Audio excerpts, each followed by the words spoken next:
Hello, I am Mun. And I am Ray. And we are back and black. Yes, thank you so much for continuing to watch. Thank you so much for subscribing, sharing, and just tuning in with us. Thank you so much. Yes. Also going to say, I'm a little disappointed we lost 3 subscribers. It's all good. That's all right. What? I'm not worried, but I am a little bothered.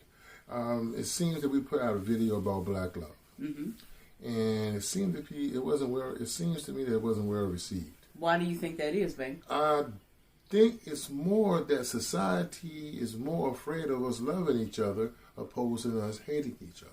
I agree. And I hope that wasn't the reason, because we put out 3 couples, us included. We gave you different hues. We gave you different stories. We gave you different age groups. Different levels of marriage, you know. And I don't understand it. And we actually told in the video how we love our wives and how our wives loved us. And we're all black. So I don't know what led you not to want to watch this video in its entirety. I don't know if it was boring. Nobody wasn't smacking each other. Nobody wasn't spitting at each other. Nobody wasn't talking about, intimate secrets and all that type of jazz. It was all love. And a lot of people do not want to accept that. And I'm guessing it's because they won't accept it or haven't been able to accept it for themselves. Yeah, you haven't found your love. And you know what? It's not our fault. Yeah, It's not even your fault. I mean, look in the mirror and ask yourself some questions. Are you ready to fall in love? Are you ready to be someone's partner? Are you ready to be in a committed relationship? Is there anything about you that needs to change? I mean, these are some serious questions you need to ask yourself. Yeah, these are the questions. So I hope you come back to us. Yeah. And I hope you watch the video again, and I hope you share it, And that's all I got to say. 'Cause I don't want to keep rambling about something we've already done. I just found it a little bit odd. Yeah. Yeah, because we talked about Kevin Samuels. I gave us over 2,000 some views. Controversy is what people love. Anyway, today we want to talk about Kim Burrell. Now, you understand? My wife is going to take off and lead on this discussion because honestly, I just heard about this woman from social media a couple of days ago. So, take it away, babe. Okay. Kim Burrell is a public figure in the gospel realm, I will say. I do not know what her faith is, but I'm meaning her denominational faith or whatever. She is a phenomenal singer, wonderful singer. She's my age actually, and she is from Houston, Texas, and she is very vocal and very opinionated. Well, I'm sorry, she's very vocal about her opinion. She is recently under fire for making some statements about some little video, and I'll show the clip. Some little video, she was at a church or she was at a function and she was speaking, and she indicated that she wasn't as expensive as people like to think, and that she made reference about people and their choices. And living in a trailer home. Living in either trailer homes or, that's your choice. She's very, girl, shut up. This is why, and I've said it on my channel, that this is one of the reasons why church is no good for me. Now, I was not brought up in the church. I wasn't made to go to church. I would go whenever I would spend the night at my grandmother's house. Clearly, most people my age and older grew up going to church with their grandparents or whatever. But when I got to the age where I was able to go to church, I started going because I wanted to sing in the choir. I love singing. And I learned a lot But I learned more from the church members than I did from the preaching. What do you mean? Because a wise man once said, if it weren't for some Christians, there'd be more Christians. And that's one of the truest statements I've ever heard in my life. Church people are garbage. I said it. I'm going to say it slow because you may not have heard me. Church people, long dramatic pause, are garbage. They're the most judgmental, sanctified, holy rolling backwards down the hill type people I've ever met in my life. Please understand that no church people or only church people will be harmed by these statements. And this is my opinion and not any of those of YouTube and or any of their affiliates. Please understand. So the stuff I'm talking about is my dislike for church people and how they have this insane ability mentally to play God. They are the first to tell you you're doing wrong. They're the first to tell you you're going to hell. They're the first to tell you about things that they have no business speaking on. You have no business speaking on a life that is not yours. Now, I understand each one reach one. I get that. Your job may be to bring souls to Christ. I get that. But figure out how you're doing it. Don't get to the point where now that you've given your life to God and you've decided that this is the direction that you want to go, now all of a sudden everyone else is passé. Everyone else now is beneath you because an hour ago you just left church and gave your life. So now all of a sudden, after that, an hour leaving church and getting saved, now you're better than me who dropped you off in the Uber. Like, don't do that. That's disrespectful. That's carnal, which is a Christian word or whatever. It's frustrating. And Kim Burrell is that. Take your time. Exactly. And Kim Burrell is that person. Like she indicated, I think that sermon she spoke was about called ugly or something along those lines. I haven't called you ugly. Or something yeah, like she that. said, I haven't decided who I'm going to call ugly yet or something like that. Bitch, what? Don't do that. Don't do that. And I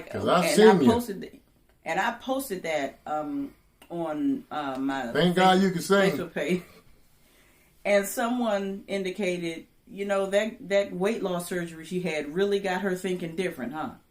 Yeah. Can I pause? I believe that what that is. Go ahead, baby. A lot of people, and I'm just going to piggyback off the weight loss surgery.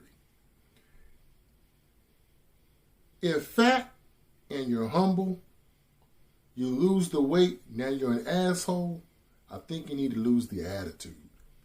How is it that when you were fat, overweight, and people were talking about you like they were shaming you, you were humble as shit. But as soon as you went to had that gastric bypass, whatever you want to call it, and came home, now all of a sudden you're a health nut, you're a workout guru. Everybody is just fat and nasty. You've just taken on the same shit that people were projecting onto you, and now you think because because you lost the weight by being modified. That's my thing. Shut your modified ass up. Once all of a sudden that you went through the changes or what have you, your stomach been cut in half, and then you on this strict ass diet. Now all of a sudden you walk around here like you the holy shit and can't nobody touch you. See, it's confusing to me how all of a sudden you were the one that was talked about, and now all of a sudden that you have become, I guess, a part of the in crowd. Now you are the one that's doing the talking. And that's the same with this Christian faith. That's the same thing. You decided to give your life.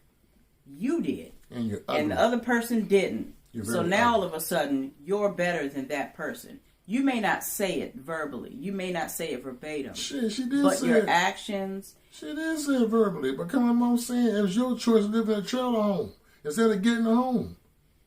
Yeah, there were a lot of things, and normally we take our time on coming to speak on topics that are going on right now, because we like to do all the research and let the dust settle, so that we can formulate what we're going to, exactly speak about. But this is something that I spoke about a couple of weeks ago. Why she chose to get away from the church. Yeah, and this was done long before this Kim Burrell stuff, and it's really disheartening because I miss going to church. I really do. The church that I attended as an adult was amazing. Amazing. Shout out to Sacred Place Community Church and Pastor Burrell Owens. But I moved away, so I couldn't go as often. I'm not really certain. I think it dismantled, or it's going in a different direction. Nonetheless, I do miss it. But other churches that I've gone to and other church people that I know would never have me wanting to go to church again. Yeah. And that's that's the opposite effect that it's supposed to have. Like, aren't you supposed to let your light shine? Like, not a red light. Don't give me the red light. Come on, what are you doing? Like, this is how you call yourself a woman of God, Ms. Burrell, and you speak highly of you. But I've yet to hear you speak highly of anyone else. Anyone else. Well, she did speak about the men. She said she is very highly favored of the men that are in the church or something like that. Yeah. And the pastor that actually was presiding in that church. They probably already paid her. Yeah, and that's pretty much what it was. But I stopped believing in church years ago. I'm serious. You talking to someone, once just like my wife was telling you, that my parents never forced religion on me. But I've always felt there was a need for God because of my friends who hung around who were in the church.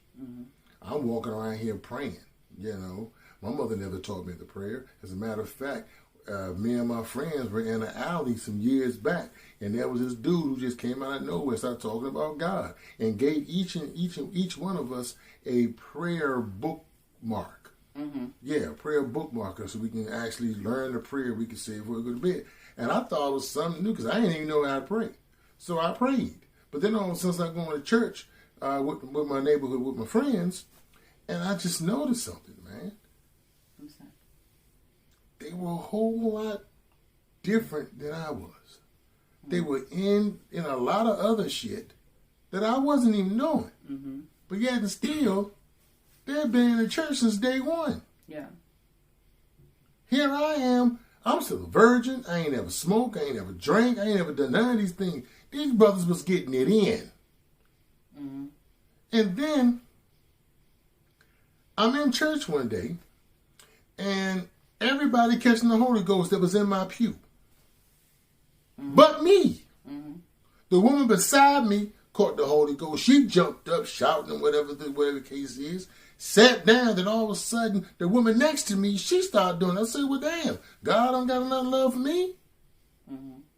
And I was always joked about because I didn't know the rules. You couldn't walk across the pulpit, and I just went to go ahead and get my man his drumsticks, and all of a sudden everybody said, oh my God, you see what you just did? No, I don't. No, I didn't. No one's never told me these things. Exactly. I wore the same suit 2 Sundays in a row. Got laughed at. Church folk. I don't understand. Church folk.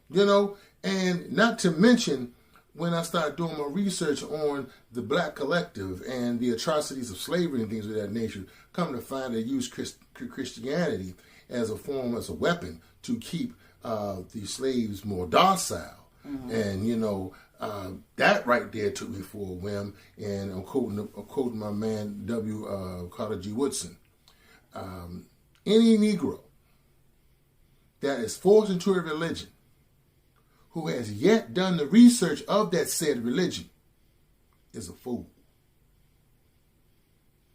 Church folk. We're going to leave it at that. Church folk. Now, my family on my mother's side is very religious, and there are a lot of questions I have. And I was told that I'm a heathen, I'm an atheist, or whatever the situation is. Because you have questions. Because I have questions. I ain't supposed to question God, from my understanding. Wait a minute. I'm sorry, Ben. No problem. This thing about not questioning God. Okay. You can question any and everything in the world except that. So if you have a misunderstanding about any and everything in this world, you can ask questions. You can be very inquisitive about it. But this one deity, this one person, this one being, you can never have questions about. You're supposed to just, I'm sorry, bend over and take it. Why? Yeah. I'm not questioning him. I'm questioning the book. Yeah. I'm questioning why it's a difference between the Old Testament and the New. Why it's an eye for an eye, and then turn the other cheek. Why have to be revised? And I understand that there are different parables throughout the Bible. I understand that there are stories and there are lessons. I do get it. I do understand. I also know and understand that there are various scriptures throughout Old and New Testament that applied then and I can apply now to my life. I do understand that. And also understand this. I am a God believer. I am. I am not a religious person by far. I am a spiritual person because religion is where the trouble happens. Because everyone believes that their religion is best. And religion is like I said, where the trouble happens. God is a spirit. I am a spiritual person. My relationship with him is spiritual. So when I speak on things like this is my understanding. This is my reasoning. These are questions that I have. And the thing to get back to Ms. Burrell is that not everyone is on your level, darling. And you're not even on a level that's good enough to have a conversation with. Because I could never sit and have a conversation with you. I could never take anything that you say at face value because of what you say in public. If you're saying this in public, I can only imagine what you're going to say in private. And if you're a sort of minister, that means you're of some sort of counsel. And what kind of counseling could you possibly give to someone that would help to uplift them if you're speaking like this to a congregation? And then you come back and you backtrack somewhat to give an explanation, an apology.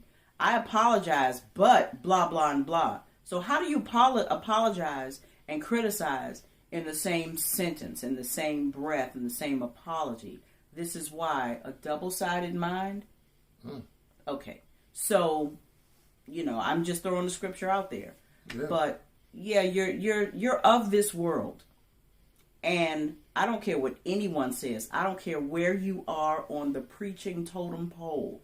Everyone is of this world if you're living in this world. Yes. Your mind may be of somewhere else in the stratosphere. Mm-hmm. But your personal being, if you are a human being, you are of this world. Mm-hmm. Depends on what level you are, that's different. But you're of this world. Stop trying to make it seem as though you are above everyone else because they don't do what you do. That is crass. That is horrible. You shouldn't do that. And that, my friend, is judgment. So if it appears as though I'm judging someone, okay. But ministers, some, do that all day long. Yeah. You cannot tell me if I'm going to hell or heaven. Because I don't live for you. Thank you. And you don't live for me. Yes. So, I'm sorry. Go ahead. What were you saying? Kim Burrell, you're ugly. Sorry. There's that. That's all I had to say about that. That's all I got, because I ain't got too much. All I can say is that what my wife just said 2 times. In my experience as far as the black church, but we're going to be out. We're going to holler at you later. We're going to say peace. And be real. Don't forget. Don't close them out yet. Don't forget to check here for my husband on all of his social media. It's Monday night. That's him right there, my gorgeous husband. And don't forget to keep checking us out. Again, that's Monray. And don't forget to check her out. That's me. I'm Stingray72 on all platforms with the exception of Facebook. I am Rachel Corowell. So that's all we're giving you because that's all we got for right now. Peace. Bye.